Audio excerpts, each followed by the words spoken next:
I love this game. Alright, now that that is out of the way, let me go a bit more in details. The story in Tiny and Big Grandpa's Leftovers is straight up ridiculous yet awesome and entertaining. We play as the technophile guy Tiny heading to the desert to find our nemesis, Big, who stole our paints. These are not normal paints but Grandpa's white fine underpaints. And as he told us before disappearing, the world's destiny lies in those paints. Therefore we of course have to get them back, even though it's quite a weird present to receive from your grandpa. And the whole game consists of us chasing Big to get our paints back and save the world from the horrible things that he could achieve with the mighty power of the paints. Pretty messed up story, but it works great with the game. The cutscenes and dialogues are fun, and it all has this special cartoon-like humor that everybody can enjoy.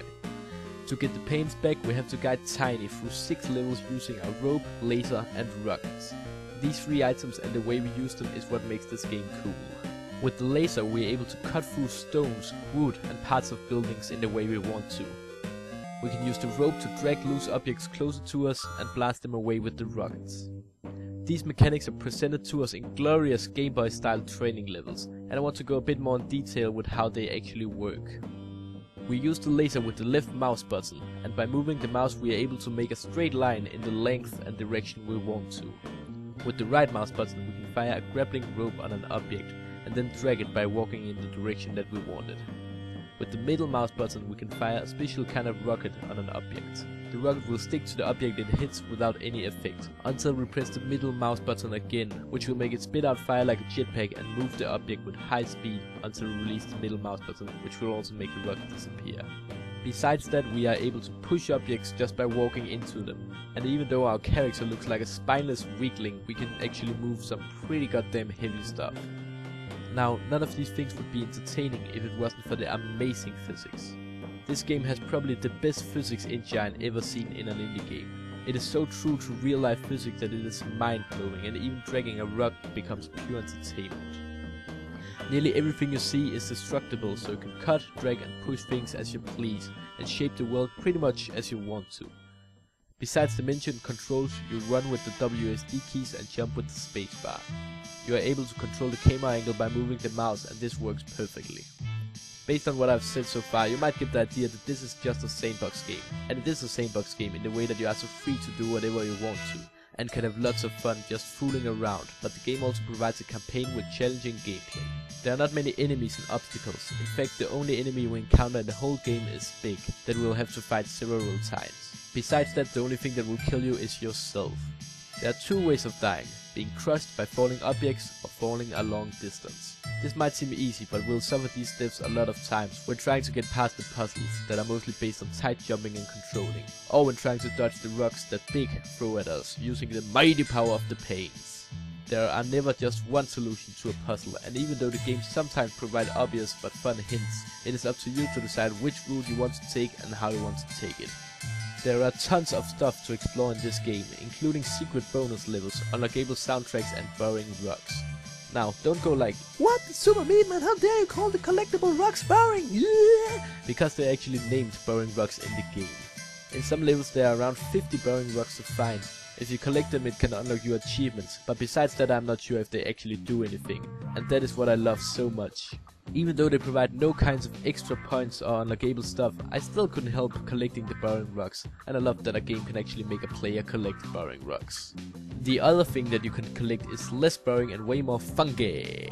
I'm talking about collecting songs. The music is really great and variating, with more than 15 soundtracks from about 10 different indie bands. Because of all the unknown yet awesome soundtracks, it is a great experience to unlock new music and discover new, fairly unknown artists.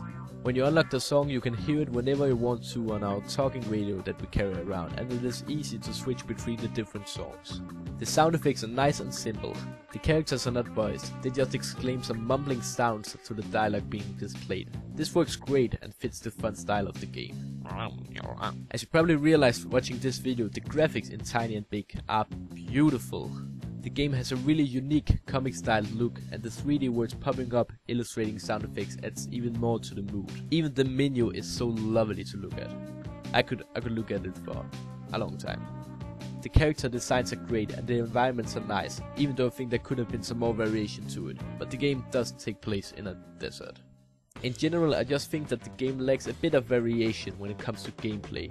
The way you solve puzzles in the first levels is the way you solve puzzles in the last levels, just more challenging. I was kind of expecting some more elements to the game. Especially the boss fights against Big are very similar and can give you the feeling of just doing the same thing again in slightly changed circumstances. But the game still kept me glued to the screen wanting more.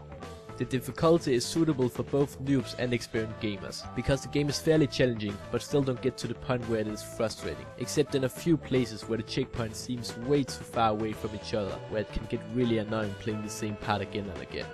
The game will only take the average player about 2 to 4 hours to complete, depending on whether you rush it or choose to explore the environments.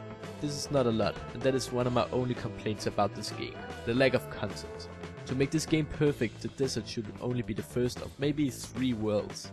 Another thing I miss is the ability to go in a sandbox mode. It would be awesome with a big wide space where you could spawn rocks and other objects to fool around with.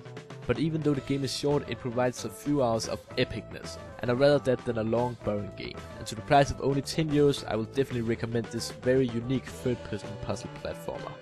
I give Tiny and Big Grandpa's Leftovers, not a tiny, not a big, but a solid, well-deserved 5 out of 5, which means that I find this game excellent. It is available for both PC, Mac and Linux, and you can grab a copy of the game on Steam, or buy a box version from Amazon.com for €50, or a certain number of dollars, pounds, or whatever you used to pay with. There's no doubt that Tiny and Big could become an awesome series of mini games, and if this one goes successful, I am pretty sure that is what the developers are aiming for. I definitely want to experience more crazy adventures with these two characters. That is all I had to say about this game. I hope that you found the review useful. If you liked it, give it a like. If you loved it, give it some love. And if you want to make me really happy and see some more videos from me, make sure that you subscribe to my channel. It really means a lot to me. I am still at the point where I celebrate when I get 1 new subscriber. So if you aren't already, it would be sweet if you would join the small but awesome group of meaty people. I'm talking about my subscribers. Thank you very much to Black Paint Studio for inviting me to review this game. I had a lot of fun playing. I'll see you guys soon with a new review. If it's your birthday today, happy birthday. If it's not, don't worry, it will be someday. Catch ya later.